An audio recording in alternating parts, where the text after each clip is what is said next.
को मोशन करने के लिए एक फोर्स की रिक्वायरमेंट होती है। बिना किसी फोर्स के कोई ऑब्जेक्ट मोशन में नहीं आ सकता, और कोई ऑब्जेक्ट मोशन में आता है तो इसका मतलब क्या है, उस ऑब्जेक्ट पे कोई फोर्स एक्ट कर रहा है।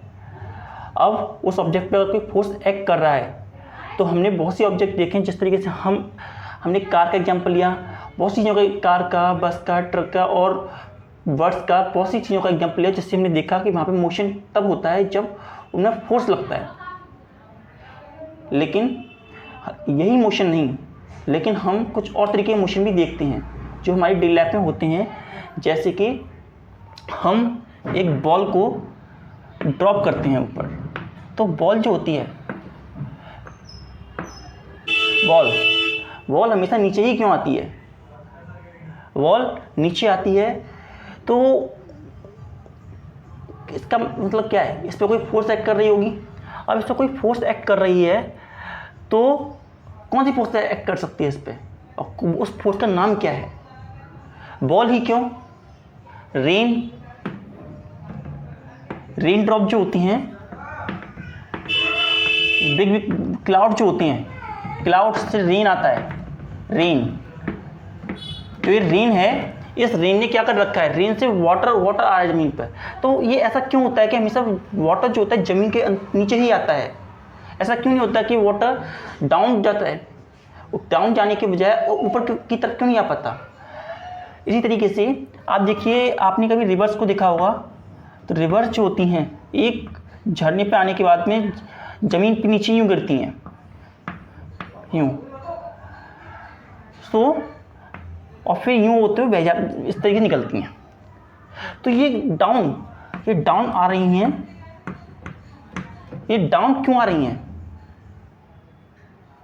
इसी तरीके से हम बहुत से ऑब्जेक्ट को देखते हैं, जब हम किसी ऑब्जेक्ट को इसी बॉल को हम लेते हैं, इस बॉल को अगर हम यहाँ से ऊपर फेंकते हैं तो एक सर्टेन टाइम इंटरवल के बाद में ये जीरो हो जाती है और ये दोबारा से लौट के इसी बॉल पे नीचे आ जाती है। जैसे कि हमने इसे अप किया तो ये डाउन आ जाती है। इस तरीके की हम अपने डेली लाइफ में बहुत से एग्जाम्पल देखते हैं। तो ये क्या ऐसा कारण है जिनकी वजह से ये सारे ऑब्जेक्ट जो हैं सरफेस पे आते हैं? तो इसका आंसर देने के लिए सबसे पहले एक साइंटिस्ट थे जिनका नाम था इसाक न्यूटन। वो एक बार एक एप्पल ट्री के नीचे बैठे हुए थे, तो उन्होंने ये नोटिस किया कि जितनी बार भी एक एप्पल पेड़ से गिरा वो हमेशा नीचे की तरफ ही आया, कभी ऐसा नहीं हुआ कि वो एप्पल उठ करके ऊपर की तरफ चला गया। तो इस बात को देखते हुए उन्होंने ये सोचा कि ऐसा क्यों हो रहा है, और उनका दिमाग चला। तो इस बात को देखते हुए उन्होंने ये सोचा कि आ किस पर रही है, तो ज़मीन पे आ रही है। तो इसका मतलब क्या है कि इसका रूट कॉज ज़मीन ही है, ज़मीन, और ज़मीन किसकी, अर्थ की। तो अर्थ ही इस पर कोई फोर्स लगा रहा है। फिर उन्होंने एप्पल को ही नहीं देखा, एप्पल के अलावा बहुत सी चीज़ों को देखा, जैसे कि चौक, यहाँ से देखिए ऊपर से थी नीचे ही आई। तो बहुत सी चीज़ों को देखा और ये नोटिस किया कि हर ऑब्जेक्ट, एवरी ऑब्जेक्ट हमेशा ज़मीन की तरफ डाउनवर्ड ही आता है, या एक तरीके से अट्रैक्ट होता है, या हम ये कह सकते हैं कि वो जो अर्थ है वो उस ऑब्जेक्ट को अट्रैक्ट करती है। तो इन सब चीज़ों को देखते हुए न्यूटन ने ये बोला कि हर ऑब्जेक्ट को अर्थ अट्रैक्ट करती है, हर ऑब्जेक्ट को अर्थ अट्रैक्ट करती है और एक फोर्स लगाती है उस पर, और उस फोर्स का उन्होंने नाम दिया फोर्स ऑफ ग्रेविटेशन या ग्रेविटेशनल फोर्स, जिसे उन्होंने नाम क्या दिया, gravitational force. Gravitational force, gravitational force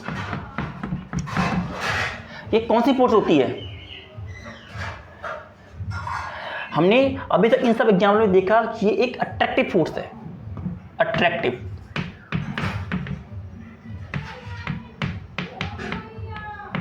force है, और हर ऑब्जेक्ट को ये अट्रैक्ट करने का ही काम करती है। It is a type of attractive force और हम थोड़ा सा लिखते हैं, कैसे बोलेंगे, the force with which earth attracts each object toward its center.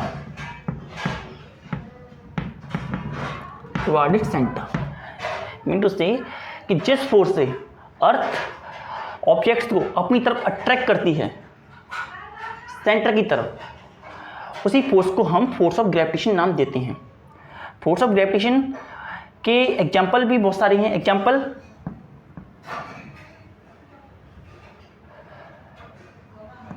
Falling of rain downward, falling of rain downward,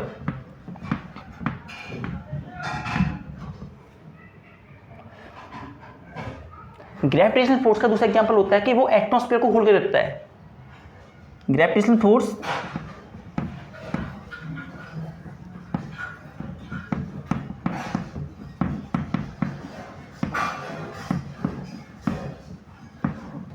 hold the atmosphere, atmosphere को होल्ड करने का काम करती है ग्रेविटेशनल फोर्स। इस तरीके से बॉल मूव डाउनवर्ड, बॉल जो होती है डाउनवर्ड आती है, ball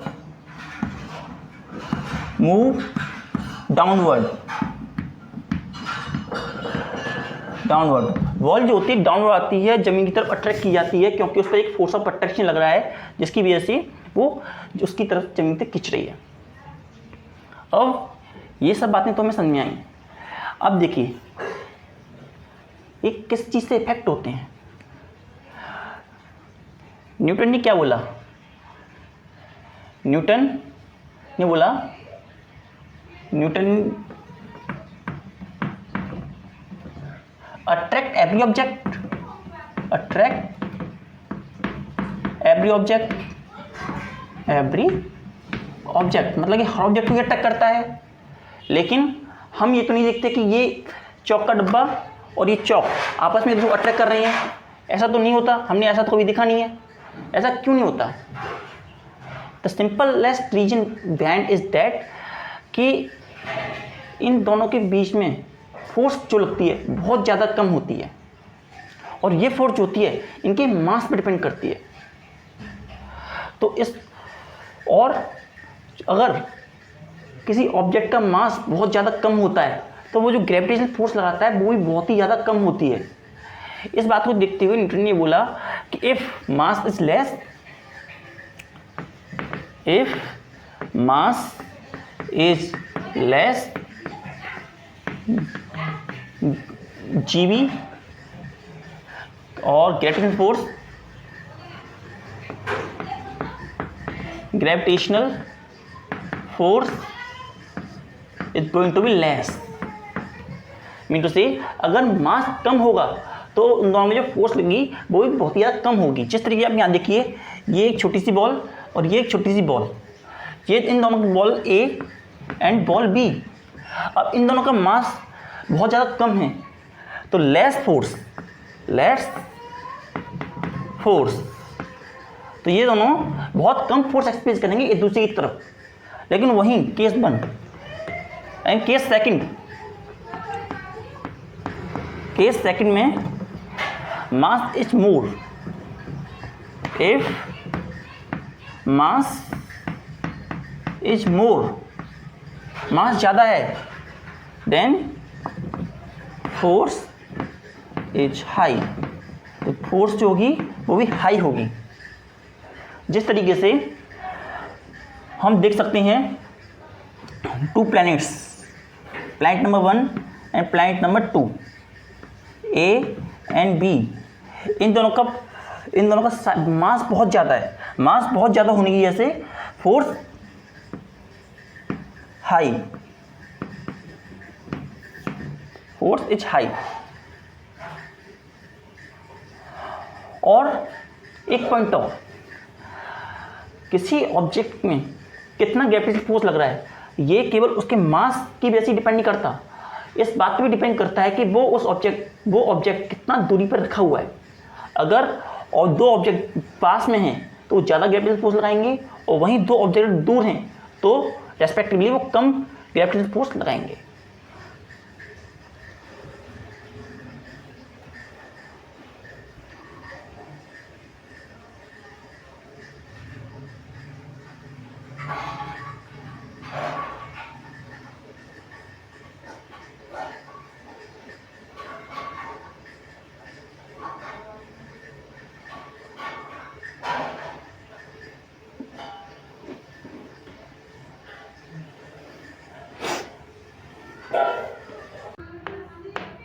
universal law of gravitation,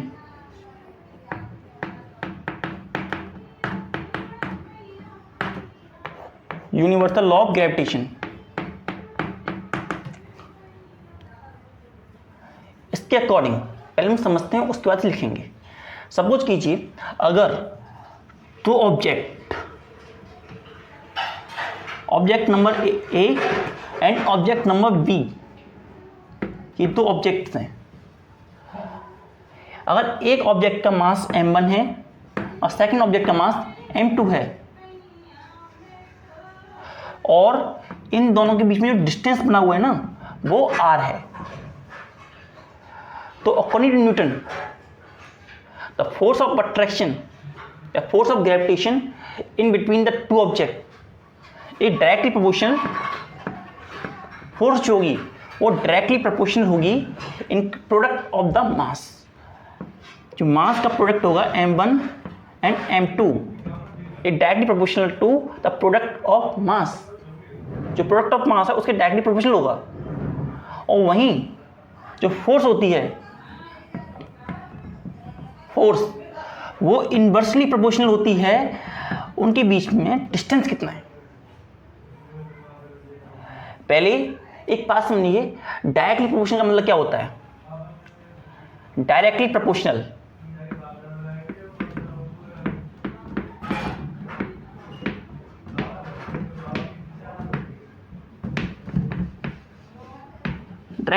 mean क्या होता है। डायरेक्टली प्रोपोर्शनल मतलब ये होता है कि अगर एक क्वांटिटी बढ़ेगी तो दूसरी क्वांटिटी भी बढ़ेगी, अगर एक क्वांटिटी बढ़ेगी तो दूसरी क्वांटिटी भी बढ़ेगी।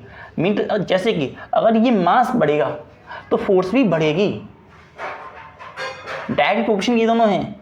फर्स्ट डायरेक्टली प्रोपोर्शनल फोर्स, ये directly proportional to m1 m2।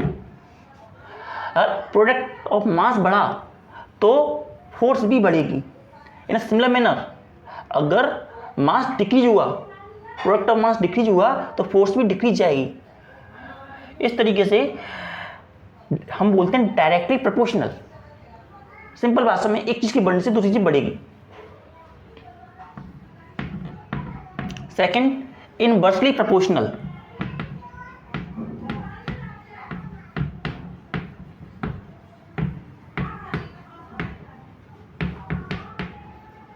Inversely proportional बोलने का मतलब क्या है कि अगर फोर्स जो होती है वो इनवर्सली प्रोपोर्शनल है तो स्क्वायर, मतलब कि अगर दो ऑब्जेक्ट के बीच में डिस्टेंस बढ़ेगा तो फोर्स कम होगी। मतलब कि एक फोर्स के एक क्वांटिटी के बढ़ने से दूसरी क्वांटिटी में कमी आती है, इनवर्सली प्रोपोर्शनल है। और एक क्वांटिटी कम होने में से दूसरी क्वांटिटी इंक्रीज करती है, यही इनवर्सली प्रोपोर्शनल होता है। आप इन दोनों टर्म्स को बहुत ज़्यादा यूज करेंगे, इसलिए अभी से आप इनको समझते हुए चलें। So, what is our universal law of gravitation? According to universal law of gravitation,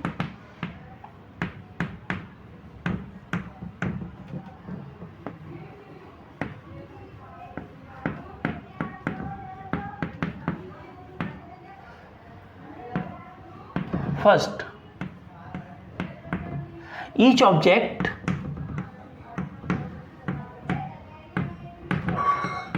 attracts another object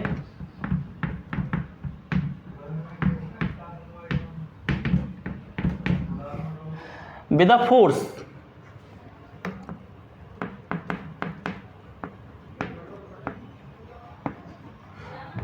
which is directly proportional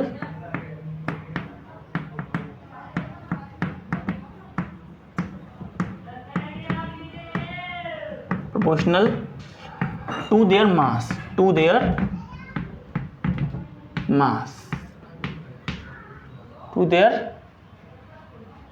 product,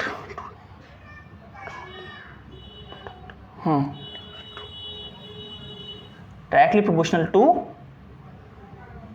मास यानी प्रोडक्ट से directly proportional to the product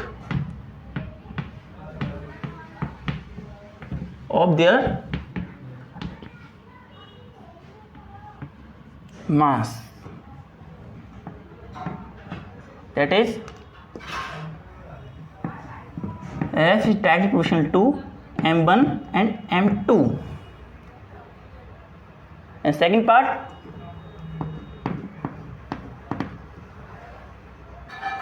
force of attraction in between two body is inversely proportional to square of distance in between them. Force of gravitation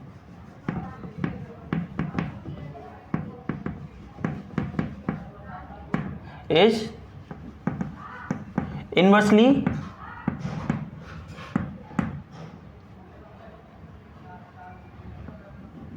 proportional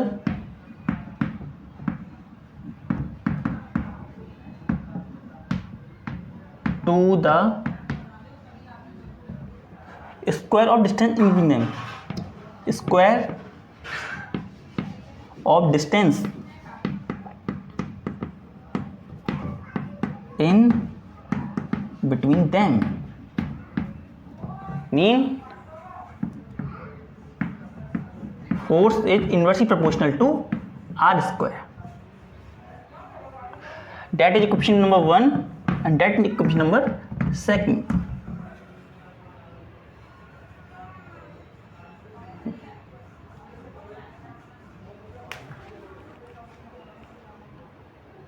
Mass and force is inversely proportional to distance in between them.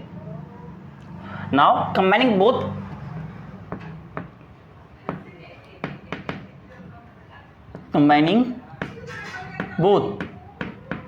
दोनों combine करने पर क्या बना?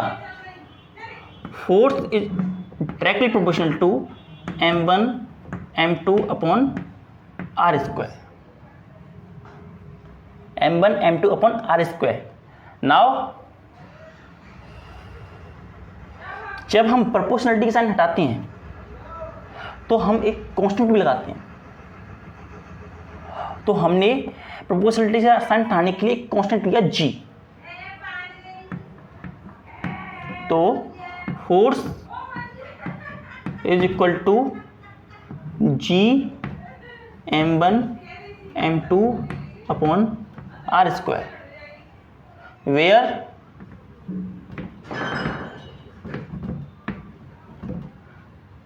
g is gravitation constant.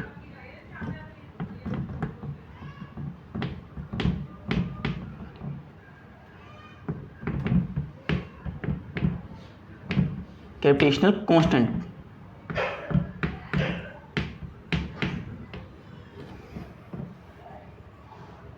So that is a formula of our gravitational force. इस फॉर्मूले से क्या पता चलता है? हम बड़े आराम से बता सकते हैं कि यहाँ देखिए कि हमने जो आपको एग्जांपल दिया था कि बॉल्स के बीच में फोर्स कम क्यों लगती है. तो देखिए दो बॉल्स थी, इनका मास स्मॉल मास. तो according to formula mass, if mass is less small mass. तो देखिए ए और बी दोनों बॉल का जो मास है वो बहुत ज़्यादा कम है और इनके जो डिस्टेंस भी होगा r. देखिए इन दोनों बॉल के बीच में क्या है, मास बहुत ही ज़्यादा कम है, और जब मास बहुत ज़्यादा कम है तो इसका मतलब क्या हुआ कि इन दोनों के बीच में जो फोर्स ऑफ अट्रैक्शन होगा वो भी बहुत ही ज़्यादा कम होगा।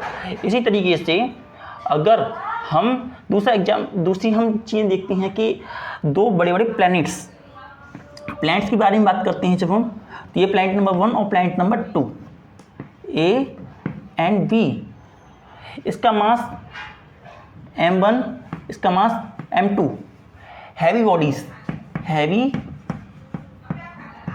बॉडी, और अकॉर्डिंग टू फॉर्मूला मास ज़्यादा है, इनका मास कैसा है, बहुत ज़्यादा है। जब मास ज़्यादा है तो फोर्स भी ज़्यादा होगी, तो more force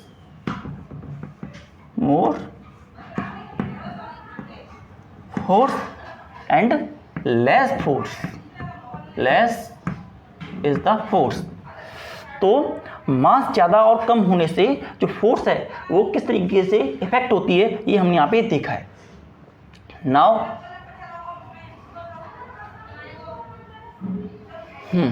SI unit of gravitational force is same as the unit of force, that is newton. SI unit of gravitational force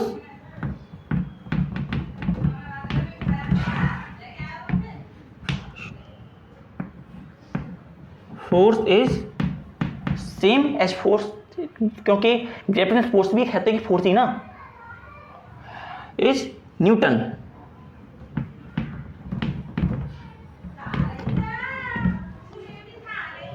अब एक क्वेश्चन राइज करता है, ग्रेविटेशनल फोर्स स्केलर है या वेक्टर क्वांटिटी है? तो as force is vector quantity, तो gravitational force भी एक फोर्स है, तो वो भी एक वेक्टर क्वांटिटी ही होगा। तो ग्रेविटेशनल फोर्स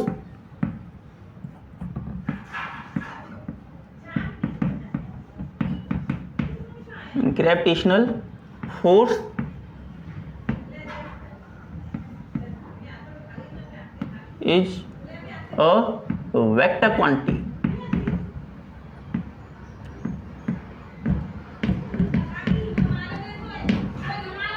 ग्रेविटेशनल फोर्स एक वेक्टर क्वांटिटी है।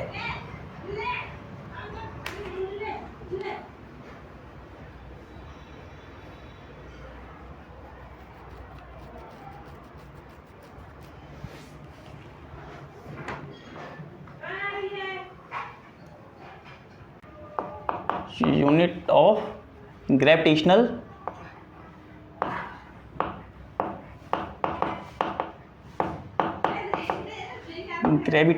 कांस्टेंट,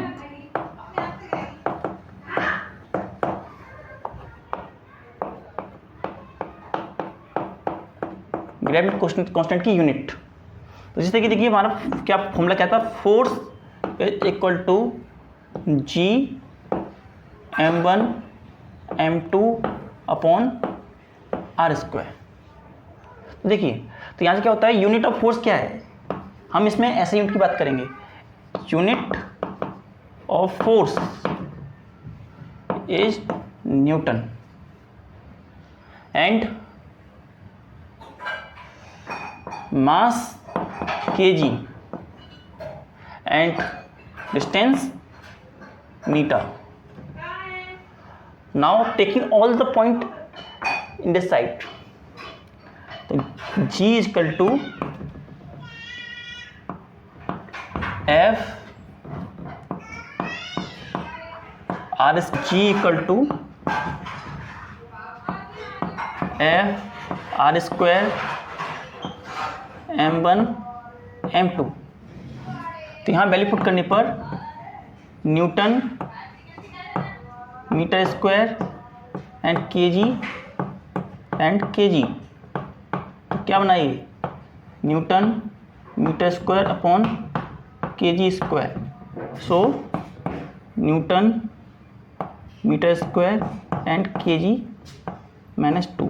और इसकी जो वैल्यू होती है, वैल्यू ग्रेविटेशनल कांस्टेंट की जो वैल्यू होती है 6.67 इंटू 10⁻11 होती है।